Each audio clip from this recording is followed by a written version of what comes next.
हजरत तमीम दारी बयान करते हैं कि वो 30 आदमियों के साथ समंदर के सफर पर निकले। कुछ ही दिन गुजरे थे कि अचानक समंदर में सख्त तूफान आ गया। लहरें उस कदर बुलंद थीं कि कश्ती एक खिलौने की तरह इधर उधर हचकूले खाने लगी। तूफान ने हमें पूरा 1 महीना भटकाए रखा, यहाँ तक कि हम एक अनजान जजीरे के करीब जा लगे। मजबूरन हम वहां उतरे ताकि अपनी जान बचा सकें। जब हम जजीरे में दाखिल हुए तो हमें एक अजीब व गरीब मखलूक नजर आई। उसका पूरा जिस्म घने बालों से ढका हुआ था, इतने बाल कि ये पहचानना मुश्किल था कि वो मर्द है या औरत। हम खौफजदा हो गए और इससे पूछा, तुम कौन हो? उसने जवाब दिया, मैं जस्सासा हूं। हमने कहा, जस्सासा क्या होती है? उसने कहा, मुझे सवाल जवाब से कोई दिलचस्पी नहीं, तुम लोग फौरन इस इमारत में जाओ, वहां एक शख्स है जो तुमसे सवाल करेगा। हम डरते डरते उस इमारत में दाखिल हुए। वहां हमने एक निहायत हैबतनाक मंजर देखा। एक बहुत बड़ा आदमी बैठा हुआ था।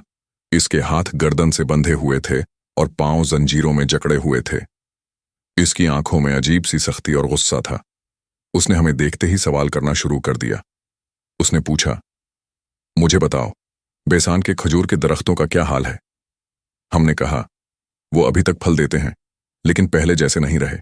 फिर उसने पूछा, तबरिया की झील में पानी बाकी है? हमने कहा, हाँ, पानी है, मगर कम होता जा रहा है। उसके बाद उसने पूछा, क्या अरबों में कोई नबी जाहिर हो चुका है?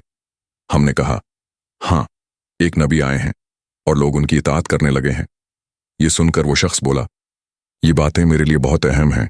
अनकरीब मुझे इजाजत मिलने वाली है और मैं जमीन में निकलूंगा।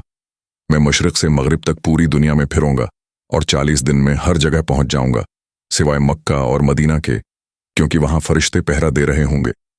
फिर उसने कहा, जान लो, मैं ही मसीही दजाल हूं। ये सुनकर हमारे जिस्म पर लर्जा तारी हो गया। हम फौरन वहां से निकले और किसी तरह अपनी कश्ती तक पहुंचे। अल्लाह के फजल से हम बच निकले। बाद में जब हजरत तमीम दारी इस्लाम ले आए तो उन्होंने ये पूरा वाकया रसूलुल्लाह को सुनाया। नबी करीम ने मनबर पर खड़े होकर सहाबा को यह किस्सा सुनाया और फरमाया कि तमीम दारी की बातें वही हैं जो मैं तुम्हें दजाल के बारे में पहले बताता रहा हूं। इस वाकये से हमें यह सबक मिलता है कि दजाल एक हकीकत है और उसका फितना बहुत बड़ा होगा। उससे बचाव सिर्फ ईमान, अल्लाह पर भरोसा और रसूलुल्लाह की बताई हुई हदायत पर अमल में है।